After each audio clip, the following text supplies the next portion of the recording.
Assalomu alaykum hurmatli ustoz. Avvalambor intervyumizga tashrif buyurganingiz uchun tashakkur va yaqinlashib kelayotgan 1-oktyabr ustoz va murabbiylar bayrami bilan sizni chin qalbimizdan tabriklab qolamiz.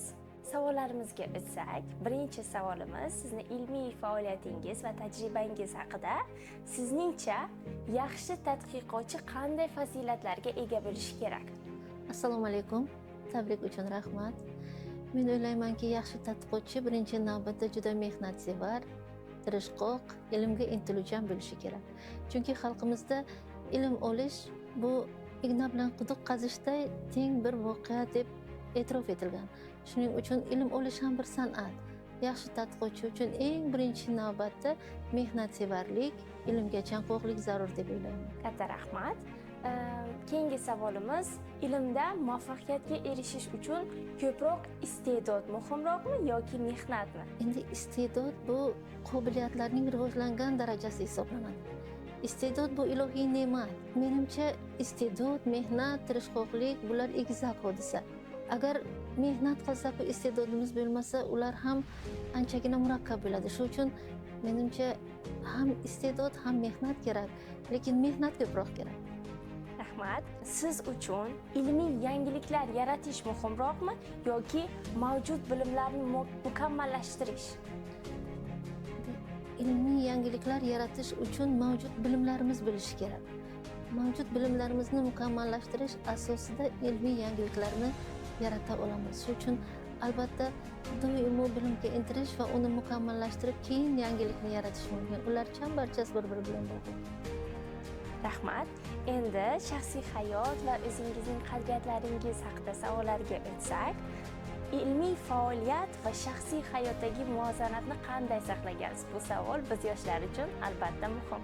Ilmiy faoliyat juda murakkab jarayon bo'lib, u shaxsiy munosabat bilan hamohang bo'lishi kerak. Ishlar, ilmiy tadqiqotlar hech qachon insonning shaxsiy hayot muvozanatiga salbiy ta'sir ko'rsatmasligi kerak.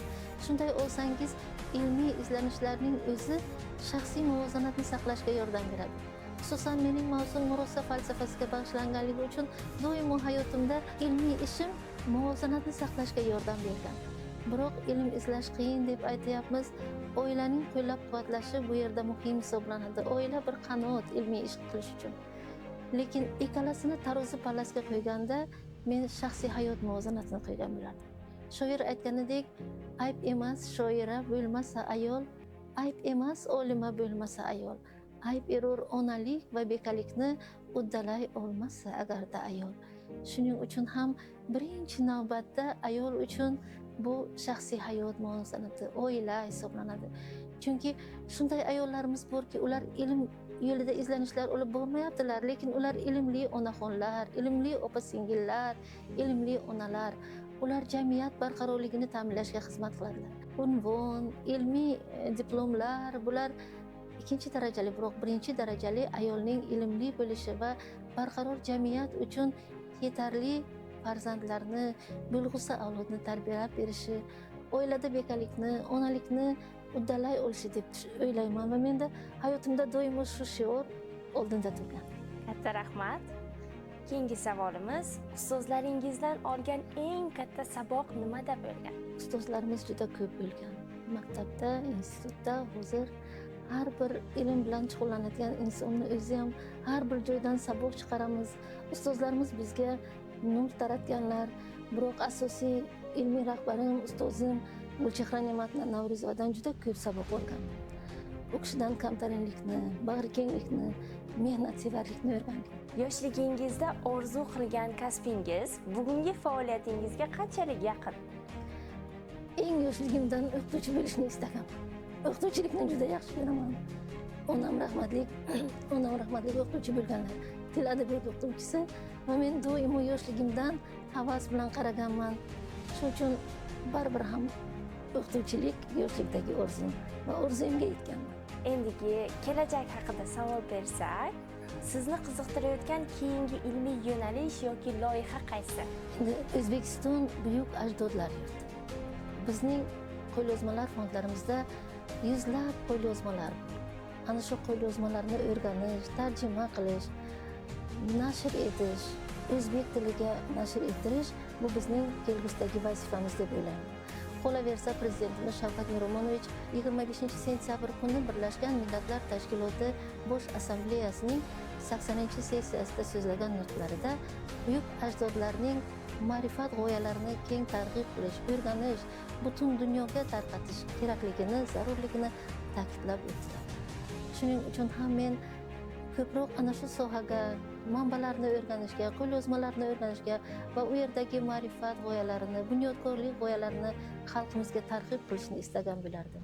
Rahmat. Keyingi savolimiz va oxirgisi, hozirda texnologiyalar ilmiy izlanishlarga qanday ta'sir qilmoqda deb o'ylaysiz?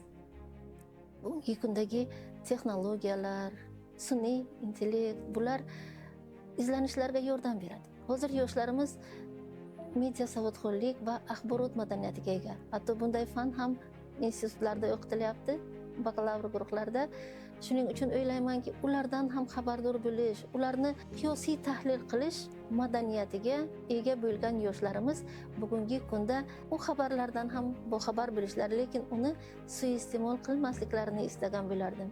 Rahmat. Endi biz yoshlar uchun qanday maslahatlar bera olasiz? Yoshlar bular hozirgi kunda 3-renessans poydevorini yaratuvchilar.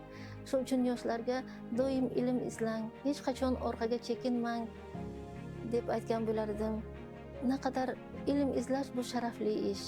Va meni shu narsa quvontiradiki, bugungi kunda yoshlarimiz haqiqatda ham juda ilmga chanqoq, tirishqoq, yangiliklardan xabardor bo'lganliklari ham meni quvontiradi va buni yanada o'stirishlari, vatan uchun, xalq uchun, millat uchun jon kuydirishlarini istagan bo'lardim. Katta rahmat ustoz, vaqtingizni ayamay intervyumizga tashrif buyurganingiz uchun va bu intervyu o'ylaymanki, biz yoshlar uchun juda ham ko'p bilimlarga boy bo'ldi va qadrli maslahatlarni o'zimizga oldik deya olaman.